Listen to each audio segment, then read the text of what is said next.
Hey everyone, hope y'all are doing alright today.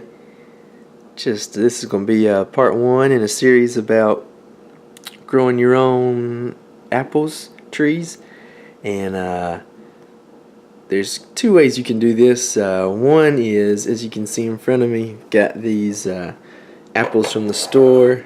Got some Fuji apples, nice bag of small ones, and also the Golden Delicious apples, same thing.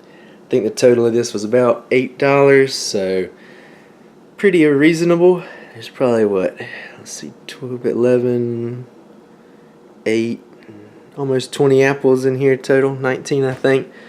So not too bad on price wise. However, the flavor probably, especially this time of year, is coming into almost springtime.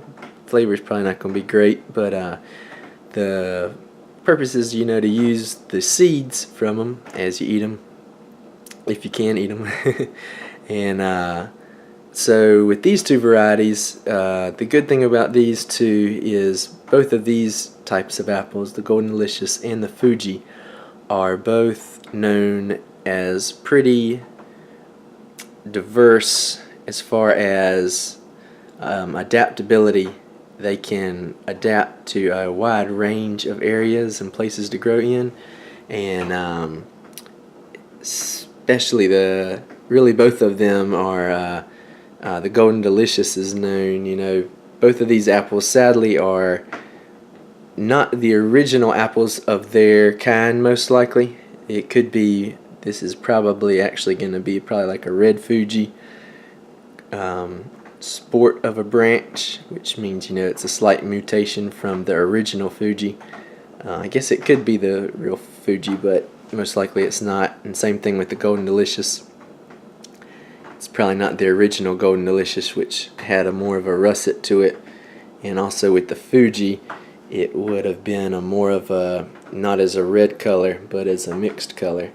And so don't have the best genetics that we'd wish for with this option, but this is definitely a way to start, and in my opinion it's worth it.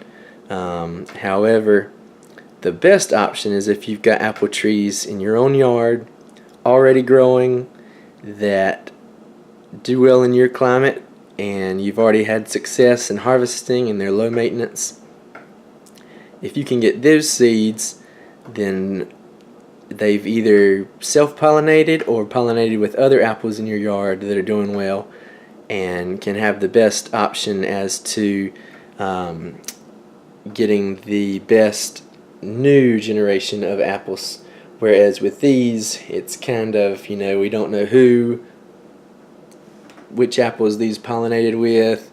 They've been selected for mass marketability instead of really the best tasting apple and the best growing apple. So but this is definitely a start if you don't have apple trees. I have yet to harvest my first set of apples. Hopefully it will be this year, but so this is where I'm going to be starting with, and I'd like to challenge y'all to join me and just get some apples going. And another good thing about growing your own apple trees is if they don't work out, there could be these pollinated with not such a good variety, or just the tree just didn't turn out well, then you can use that apple tree to graft onto for your other varieties that you're trying out. And another good option is you can buy scions, which are simply just, if you don't know, they're branches from the trees of, say, the Golden Delicious or the Fuji, and they've been cut off, and they're a lot cheaper than buying a new tree, and you can graft onto an existing tree and either air layer it and make your own tree with its own roots, which is my preference. And I'm sorry this is so boring of staring at 2 bags of apples, but hopefully we'll get some more interesting footage in the next video, where we'll be planting these seeds out and giving a few tips with that.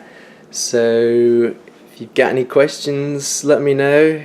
I'd love to hear your comments if you tried this, or what you're interested in about it, and hopefully we can grow some apples together. And I'll talk to you guys soon. Bye, guys.